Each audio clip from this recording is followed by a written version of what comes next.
Thank you. Good evening. So normally when you think about scientists, you think about, or most of us think about a person with glasses working in a lab with a coat, lab coat. But I'm not that kind of scientist. I'm a social scientist who mostly works with people looking for solutions to environmental problems, to public health initiatives. So I work mostly with people and other scientists from other disciplines. So today I'm going to share some of my experience working on public health and community participation. Here, who knows, who can help me? What's a vector-borne disease? Malaria. Yes, excellent. So a vector-borne disease is a type of disease that is carried by a what we call a vector. The majority of these are blood-sucking insects that feed from either human or animals, and the human or the animals are sick, then they carry that disease to other people when they're feeding on them. So these type of diseases account for about 20% of all infectious diseases throughout the world and kill about 1 million people annually around the world. So the World Health Organization is extremely concerned about these particular types of diseases. Traditionally, the way that people deal with these diseases are through what we call top-down approaches, where government agencies would come and do what we call vector control management. So going to communities and do a lot of insecticide spraying in either agricultural fields or where these vectors create their nests or houses, and also going to different houses to explore where are the nests of these vectors. However, these models have not been as effective as we were hoping that they would be. So in around 2000, the World Health Organization and other organizations began developing new approaches to vector-borne diseases, where they called integrated vector management, where we try to understand the biological factors, the ecological factors like ecology, environment and geography, but also the human factors that are causing this increase on vector-borne diseases. So this approach utilizes what we call a situation analysis, to try to understand what are the factors that are causing these situations, and then have communities participate with us to create the new interventions and do evaluation of the interventions. So I'm going to briefly share a project that we were working in the area. The Chagas disease, it's a disease that was discovered in 1909 and normally associated with rural areas and poor house styles. So this is what we call the kissing bug. That's the vector that causes or transmits the disease. It's also referred to the silent death, because many times people don't know that they have the disease and they end up dying of heart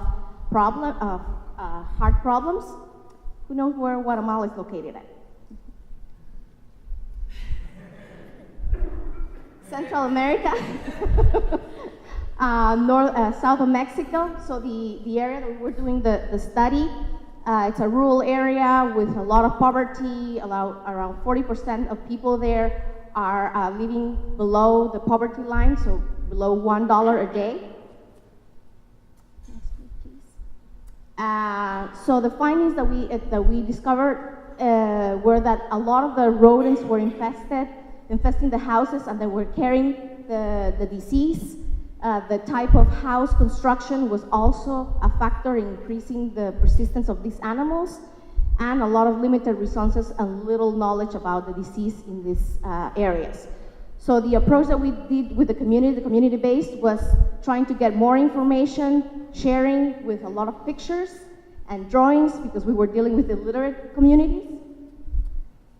Doing a lot of education in schools about the disease and how to prevent it, but also generate ideas from the communities on how to prevent rodent eating the food and getting into the houses. Also elevating the silos so that they wouldn't create nests for the triatomines, and rodent control methods as well, because that was a big concern and a big factor causing the disease. And final, chicken management.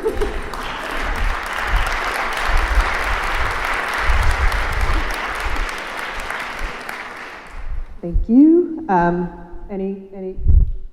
Okay.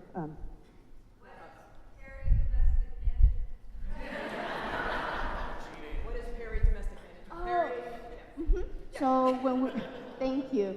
When we have animals going outside of the house and they're going into the house as well, so how can we manage the spaces outside of the house where kissing, sorry, I'm using the technical word, but where these kissing bugs are creating the nest, and when they go in and out of the houses, for example, the dogs that are going out of the house and then coming into the house, bringing the kissing bugs inside, chickens that are going outside, the pair domestic, and going into the household.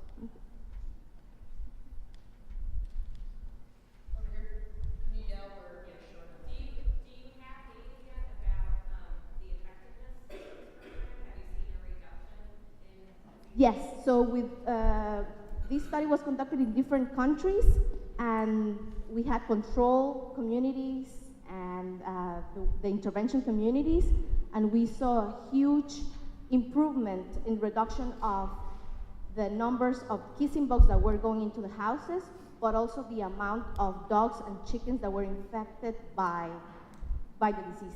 So we did see that community-based intervention do make a difference in changing behaviors and being effective ways. Yes? How long does do you have to be around before you know how to control it like this? Would you be able to do this sort of thing with the Zika virus, or is that too new to be able to? Excellent question.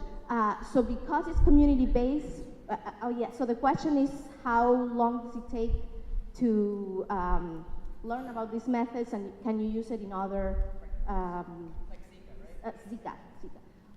So what we do is the situational analysis, like I said, took us about a year, going into communities, asking questions, doing all the testing with dogs, chickens, the pairs, the kissing bugs that we collected and did all the analysis, so about a year. And then with the communities, we created the ideas and we implemented those within the next year. So the project itself was about 2 years, so definitely. And then what you do is generate solutions from the community up, rather than always relying on government funding and government programs. Excellent question. Yeah. You said 20% of diseases are vector-borne diseases. Infectious disease, yes. Is that a constant, or is that a constant, or is that on the increase? It has been on the increase, and particularly because some of these diseases are moving across boundaries. So Chagas disease, for example, was endemic to Latin America, but now with traveling and climate, those things they're evolving, and particularly with Chagas, there's no cure. So if you get the disease and you don't get treatment within the next year or so, you won't get rid of the disease. I think you kind of touched on it there, but climate change, how does that impact these vector diseases? Hugely. For example, we see some of the mosquitoes that are carrying malaria moving more up north, and again, with transportation, that makes a huge difference.